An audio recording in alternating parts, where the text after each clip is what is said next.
आज का टॉपिक हम लोग अपना स्टार्ट करते हैं। इस टॉपिक से आपको अपने पढ़ाई में भी हेल्प मिलेगी। आप प्रॉपरली समझ पाएंगे कि आपका सबकॉन्शियस माइंड कैसे काम कर रहा है और ऑटो सजेशन का बेनिफिट आप कैसे ले सकते हैं अपनी पढ़ाई में। इस ऑटो सजेशन का इस्तेमाल करके आप अपनी पढ़ाई को और बेहतर कैसे कर सकते हैं। ठीक है, ऑटो सजेशन क्या होता है? स्वचालित सुझाव, यानी हमारे माइंड में हम अपने आप को कई सुझाव देते हैं कि हमें ये करना है या नहीं करना है। इस तरह के 24 घंटे में बहुत बार हम अपने आप को सुझाव सजेशन देते रहते हैं। कई बार हम उन सजेशन को मानते हैं और फंस जाते हैं, कई बार हम उन सजेशन को नहीं मानते हैं तो भी फंस जाते हैं।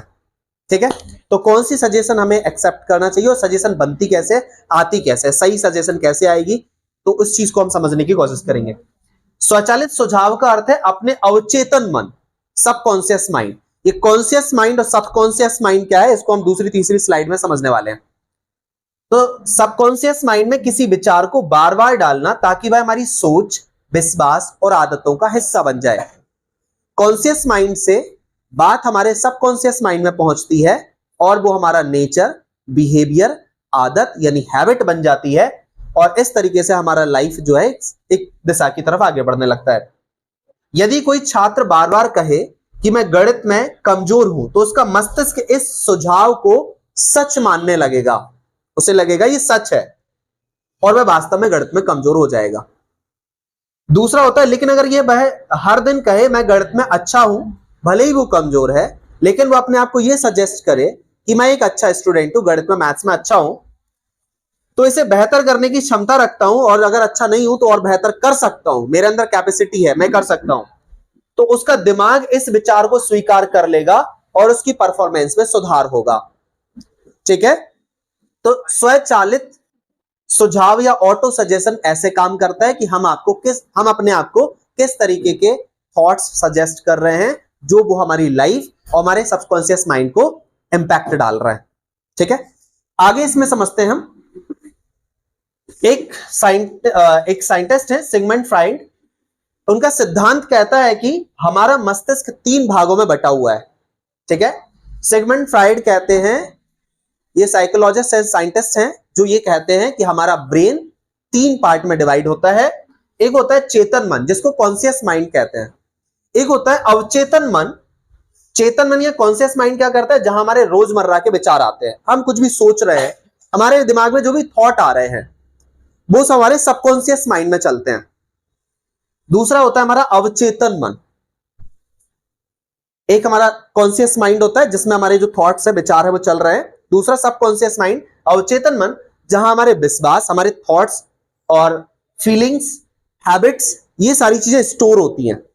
ठीक है, और वो हमारे एक्ट के फॉर्म में हमारे साथ आदत के रूप में, हमारे कार्य के रूप में काम करती हैं डेली लाइफ में। एक होता है अचेतन मन, अनकॉन्शियस माइंड, जहां हमारे जन्मजात स्वभाव या पूर्व जन्म के स्वभाव भी हमारे इसमें होते हैं और जो हमारी आदतें इसमें छिपी हुई होती हैं वो एक्ट फॉर्म में नहीं आ पाती हैं। ठीक है, कहीं ना कहीं लेकिन वो इंपैक्ट डालती हैं। अब यहां पर आगे बढ़ते हैं। जब कोई विचार बार बार दोहराया जाता है, हमारे माइंड में कोई थॉट बार बार चल रहा है, रिपीट हो रहा है, तो वह चेतन मन से अवचेतन मन, यानी कोई बात हम बार बार सोच रहे हैं कि ऐसा ना हो, ऐसा ना हो, ऐसा ना हो जाए, या ऐसा हो जाए, ऐसा हो जाए, तो वो बार बार सोचने से हमारे सबकॉन्शियस माइंड में चला जाता है, ऐसा मन में प्रवेश कर जाता है और हमारी आदतों व निर्णय को नियंत्रित करता है और उससे फिर हमारी हैबिट बन जाती है वो, और हमारे जो भी डिसीजन होते हैं उनको कंट्रोल करने लगता है। सबकॉन्शियस माइंड से वो हमारे एक्ट, हमारी हैबिट्स को कंट्रोल करने लगता है, हमारे काम को कंट्रोल करने लगता है। ठीक है, तो ये 3 तरह से हमारा माइंड डिवाइडेड होता है। अब सबकॉन्शियस माइंड को समझते हैं, चेतन मन क्या होता है और ये कैसे काम करता है। सबकॉन्शियस माइंड नहीं, यहां पर कौन से बार बार सबकॉन्शियस माइंड आ रहा है, चेतन मन, जिसको हम कॉन्शियस माइंड कहते हैं, जिसको हम जागृत अवस्था कहते हैं, पूरी तरह से होश में होना। और जो सबकॉन्शियस माइंड होती है वो थोड़ी सी जागृत और एकदम सोए हुए के बीच वाली स्टेट होती है, जिसमें आधी नींद वाली स्थिति कह सकते हैं, मेडिटेशन वाली कंडीशन कह सकते हैं, हम उसको भी समझेंगे अभी। पहले हम यहां पर समझते हैं चेतन मन या कॉन्शियस माइंड क्या है। चेतन मन वह हिस्सा है जो हमारे सोचने, समझने, निर्णय लेने, तर्क करने, कुछ लॉजिक लगाने और विश्लेषण करने, यानी उसको एनालाइज करना, इसको कार्य करता है वह मस्तिष्क का सक्रिय भाग यानी एक्टिव पार्ट होता है ब्रेन। बेसिकली हम जो भी सोच रहे हैं, देख पा रहे हैं, जो भी दिमाग लगा रहे हैं, ये सब हमारे कॉन्शियस माइंड या चेतन मन में काम कर रहा है। सक्रिय भाग है जो हमें रोजमर्रा के काम करने में मदद करता है। जो भी हम डेली काम कर रहे हैं, जो दिमाग लगा रहे हैं, जो सोच रहे हैं, ये सब कुछ हमारे कॉन्शियस माइंड या चेतन मन के द्वारा होता है। जो चेतन है, जागृत है, जागा हुआ है, एक्टिव है, ठीक है, यह वर्तमान में काम करता है, ये पास्ट में नहीं जा रहा है, पास्ट के बारे में नहीं सोच रहा है, ये प्रेजेंट में काम कर रहा है। अभी ये नई जानकारी को ग्रहण करता है, नई नई इंफॉर्मेशन को अपने दिमाग में लेता है। यह हमारी तर्क शक्ति, लॉजिक और निर्णय क्षमता को नियंत्रित करता है। हम कोई भी लॉजिक लगा रहे हैं, कोई भी डिसीजन ले रहे हैं, उन चीजों को कंट्रोल करता है, उन चीजों को कार्य करता है। यह सीमित जानकारी को याद रख पाता है। ऐसा बहुत सारी स्टोरीज नहीं, जैसा हम बोलते हैं ना भूल जाते हैं, तो वहां बेसिकली हमारा चेतन माइंड काम करता है, कॉन्शियस माइंड काम करता है, और ये बहुत ज्यादा चीजों को दिमाग में नहीं रख पाता है। हमें याद कब रहता है? जब उसे हम बार बार सोचते हैं, उसको बार बार रिपीट करते हैं, बोलते हैं, बार बार उसको दिमाग में दोहराते हैं, तो वो सबकॉन्शियस माइंड में चला जाता है, मेमोरी बन जाता है, और सबकॉन्शियस माइंड में वो हमें लंबे टाइम तक याद रहता है, ठीक है। लेकिन जो कॉन्शियस माइंड है, तो कॉन्शियस माइंड बहुत ज्यादा जानकारी को एक टाइम में याद नहीं रख पाता है, भूल जाता है ये, और क्योंकि एक्टिव यही रहता है, subconscious mind almost time active नहीं रहता है। उदाहरण इसके एग्जाम्पल से अगर हम समझेंगे, जैसे कोई छात्र कोई नया विषय पढ़ता है, कोई नया सब्जेक्ट पढ़ रहा है जिसमें उसे ना तो इंटरेस्ट है, ना उसे वो आता है, तो उसका चेतन मन उस जानकारी को समझने का काम करता है। यानी वो दिमाग लगाने का काम कौन कर रहा है? कॉन्शियस माइंड कर रहा है, चेतन मन दिमाग लगाने का काम, उसको समझने का काम। जब वह गणित के प्रश्न हल करता है तो वह तर्क और विश्लेषण करता है, उसमें लॉजिक लगाता है, ये कैसे हुआ, ऐसा क्यों हुआ, ऐसा क्यों नहीं हुआ। तो इस तरह के जो लॉजिक्स होते हैं वो हमारे कॉन्शियस माइंड से आते हैं। जब वह परीक्षा में उत्तर लिखता है, अपने एग्जाम में आंसर्स लिख रहा है, तो चेतन मन तुरंत उपलब्ध ज्ञान को खोजने में कार्य करता है। यानी हमारे सबकॉन्शियस माइंड में जो भी आंसर्स हैं उनको कॉन्शियस माइंड में लेके आता है, और देन फिर वो राइट करता है। तो जो भी कुछ हमने साल भर पढ़ा है, जो भी कुछ हमने याद किया है, वो हमारे कॉन्शियस माइंड से सबकॉन्शियस माइंड में चला जाता है, और जब हम लिखते हैं तो वो सबकॉन्शियस माइंड से कॉन्शियस माइंड में आता है, देन तब लिख पाते हैं हम, ठीक है। आगे हम देखते हैं अवचेतन मन या सबकॉन्शियस माइंड, ये कैसे काम करता है। ये बहुत इंपॉर्टेंट पार्ट है इसका।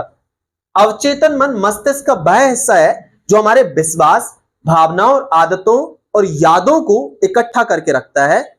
जैसे आप बोलते हैं बार बार चीजें दिमाग में आ रही हैं, मेमोराइज हो रही हैं, पुरानी बातें, पुरानी यादें मेमोराइज हो रही हैं, ये सबकॉन्शियस माइंड से उखड़ उखड़ के आती हैं, निकल के आती हैं, जो हमारे चेतन माइंड को भी परेशान करने लगती है और हमें परेशान कर देती हैं। इसकी विशेषताएं क्या होती हैं? यह चेतन मन से 30,000 गुना ज्यादा शक्तिशाली होता है, बहुत पावरफुल होता है, और इसका हमारी लाइफ में बहुत बड़ा इंपैक्ट होता है। यह हमारे अतीत की सभी यादों और अनुभवों को संग्रहित करके रखता है, इकट्ठा करके रखता है। हमारे दिमाग से डिलीट कुछ भी नहीं होता है। हमने अगर कुछ भी याद किया है तो वो डिलीट नहीं होता है, वो हमारे सबकॉन्शियस माइंड में चला जाता है। अगर हमने कोई भी चीज देखी है, कोई भी चीज सुनी है, कोई भी चीज पढ़ी है, तो वो दिमाग में चली गई, और आपके कॉन्शियस माइंड से तो चली जाएगी, चेतन मन से तो वो इरेज हो जाएगी, लेकिन वो सबकॉन्शियस माइंड में चली जाती है। जैसे मोबाइल में हमने कुछ डाला तो वो आपका उसमें अभी इंटरनल स्टोरेज में है, लेकिन जब आप उसे डिलीट कर दोगे तो वो आपके रिसाइकिल बिन में चला जाएगा, बेसिकली खत्म नहीं होता है वो, ठीक है। और फिर रिसाइकिल बिन से भी अगर चला जाएगा तो वो अचेतन माइंड में चला जाएगा, खत्म कभी कुछ नहीं होता है, कॉन्शियस माइंड में चला जाए, वो आपका जो नॉन कॉन्शियस माइंड होता है उसमें चला जाता है। अब इसके बाद आगे बढ़ते हैं। यह हमारी आदतों और भावनाओं को नियंत्रित करता है, हमारे इमोशंस, फीलिंग्स, हमारी हैबिट्स को कंट्रोल करता है। यह तर्क या विश्लेषण नहीं करता है, ये लॉजिक नहीं लगाता सबकॉन्शियस माइंड। लॉजिक लगाने का काम, ज्यादा सोचने का काम होता है हमारे कॉन्शियस माइंड या चेतन मन का, और सबकॉन्शियस माइंड ज्यादा दिमाग नहीं लगाता है, वो सिर्फ पुरानी चीजों को स्टोर करता है और उनको बाहर निकालता है। यह तर्क या विश्लेषण नहीं करता, बल्कि दिए गए सुझाव या सजेशन को सीधे स्वीकार कर लेता है। इसमें आप जो भी कुछ डालोगे वो एक्सेप्ट कर लेता है, ठीक है। एग्जाम्पल में इसमें देखते हैं, जैसे मान लीजिए आप जब बचपन में गिर गए थे और चोट लगी थी आपको कोई, तो वो अवचेतन में वह दर्द याद रखा है, आपको वो जो पेन है, जो तकलीफ है, वो भी आपके अवचेतन मन में चली जाती है। इसलिए बड़े होने के बाद भी आपको ऊंचाई से डर लग सकता है। ये मेरे साथ अपने साथ एक्सपीरियंस करता हूं मैं बचपन में, शायद मुझे जब याद भी नहीं है, मुझे चोट लगी थी, मैं गिर के, मुझे आप निशान यहां पर फोरहेड पर मेरे एक निशान है, और मुझे याद भी नहीं मुझे कब चोट लगी है, लेकिन क्योंकि गिरने की वजह से ही लगी है, और मुझे अभी भी ऊंचाई से डर लगता है। शायद ये मेरे सबकॉन्शियस माइंड में है, मुझे रिमेंबर भी नहीं है, याद भी नहीं है, लेकिन वो जो दर्द है, वो पेन है, वो अभी भी मेरे सबकॉन्शियस माइंड में है। और जैसे ही मैं एक ऊंचाई, बहुत ऊंचाई, नॉर्मल ऊंचाई नहीं, थोड़ी सी ज्यादा ऊंचाई होती है, तो उससे मुझे डर लगने लगता है, ना चाहते हुए भी, क्योंकि वो सबकॉन्शियस माइंड में पेन, वो जो याद है, मेमोरी है, वो अभी भी वहां पर है, और वो अपना प्रभाव डालती है। ठीक है। अगर कोई छात्र रोजाना खुद से कहे मैं आत्मविश्वास से भरा हुआ हूं, कॉन्फिडेंस से भरा हुआ हूं, तो उसका अवचेतन मन उसे स्वीकार कर लेगा, और धीरे धीरे धीरे धीरे वो वास्तविकता में उसके अंदर कॉन्फिडेंस आ जाएगा उस चीज को लेकर। ये एकदम से काम नहीं करने लगता है, सबकॉन्शियस माइंड उसको पहले अंदर लेता है, देन फिर धीरे धीरे धीरे अगर ये कंटिन्यूअसली चलता रहे, तो वो सबकॉन्शियस माइंड आपके एक्ट, आपके बिहेव, आपके प्रैक्टिकल लाइफ में काम करता है वो। ठीक है।